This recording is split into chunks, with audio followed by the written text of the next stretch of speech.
باش نطول عليكم. فما آلاف الفيديوهات تحكي على يوم عرفة، الآلاف من الفيديوهات اللي ناس مختصة في الدين، مختصة إنها تحكي أحاديث صحيحة، أحاديث تكون صحيحة. لا فايدة نعاود نفس الكلام اللي هما يعاودوه، فما آلاف الفيديوهات. أما حاجة واحدة نقول لك، ما تفوتش يوم عرفة، صوم يوم عرفة، جهز أدعيتك اليوم عرفة، ادعي باللغة اللي انت تحسها تنجم توصل لربي سبحانه وتعالى، من غير ما تتفلسف، من غير ما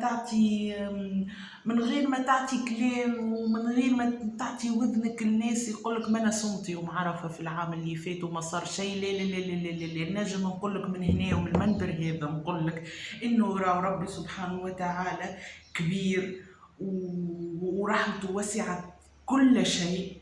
وراو اذا انت ما تحققتش احلامك وامنياتك ودعواتك السنه اللي فاتت على خاطر انت لست جاهز، لا زلت لست جاهز، وربي سبحانه وتعالى هو اللي يعرف الكلام هذا. انت تشوف روحك مستعد وتشوف روحك عندك الرغبه وعندك الطاقه، اما ربي سبحانه وتعالى عارف الحاجه هذيك كان باش تجيك في الوقت هذاك مش باش تساعدك ومش باش تناسبك. هذاك علاش ربي سبحانه كل تأخيرة فيها خيرة. رد بالك تيأس، ورد بالك تقول اللي مانيش باش نعمل حتى شيء. ليه أكبر غلطة، أكبر غلطة. شكون اللي يوصل، اللي يسعى، شكون اللي يوصل، اللي عمره ما يستسلم، اللي ما ينزلش يده ويقول انا صايين استسلمت ما عندي حتى شيء نجم نعمل وين عملتهم الكل. ليه ليه ليه، رد بالك، رد بالك. صوم يوم عرفة، صلي، اعتكف، انسى لي ريزو سوسيو، انسى مواقع التواصل الاجتماعي، ما تسمع حتى حد، ما تتكلم على حتى انسان، ما تتكلم على حتى انسان. انسى الناس، انسى البشريه، انسى اللي عمل، انسى اللي ما يهمك في حتى انسان. يهمك النهار هذا لازم انت ربي سبحانه وتعالى خمم فيه ربي سبحانه وتعالى باش يغفر لنا. سينظر لنا، خليه ينظر لك وانت نظيف، خليه ينظر لك وانت تدعي. ادعي. انا نقولها لك، اللي غلطت فيك خليها لربي سبحانه وتعالى، خليه لربي سبحانه وتعالى. ما تركزش مع الناس اللي تحبطك، ما تركزش مع الناس اللي تخليك في عوض ما ترفع من طاقتك تنزل من طاقتك. ليه ليه ليه ليه. باختصار، صوم يوم عرفة، صلي، ادعي، وميسالش دعوات السنة اللي الفارطة اللي ما تحقوش السنة يمكن يتحقوا. شكون قال انه السنة ما يتحقوش احلامك؟ شكون قال؟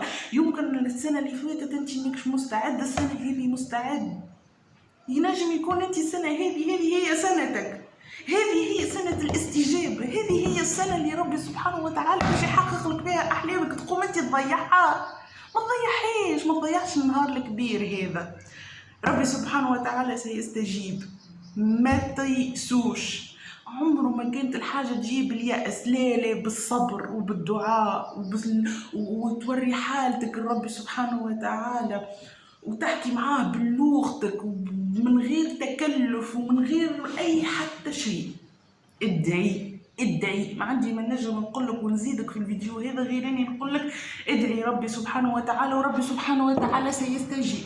انا زيد محضره احلام وامنيات ودعوات هاي كبرى، مانيش باش نيأس وما تحقوش احلامي نتاع السنه اللي فاتت. اذا تحب دليل، دعواتي اللي دعيتها السنه اللي فاتت ما تحقوش. السنه هذه كيف باش ندعيهم ربي سبحانه وتعالى. انا متاكده انه باش يحقق لي احلامي وقت اللي يشوفني انا جاهزه. انت زاده ما تيأسش، مهما كان سنك، مهما كانت الظروف اللي انت عايشها، مهما كان المحيط اللي انت عايش فيه. رد بالك، سيب يدك من ربي سبحانه وتعالى. ليه عنا كان في الدنيا هذه اللي نشبكوا فيه واللي عارفينه اللي هو باش يسمعنا واللي هو باش يقف معنا ربي سبحانه وتعالى. هذاك علاش ما تضيعش يوم عرفة.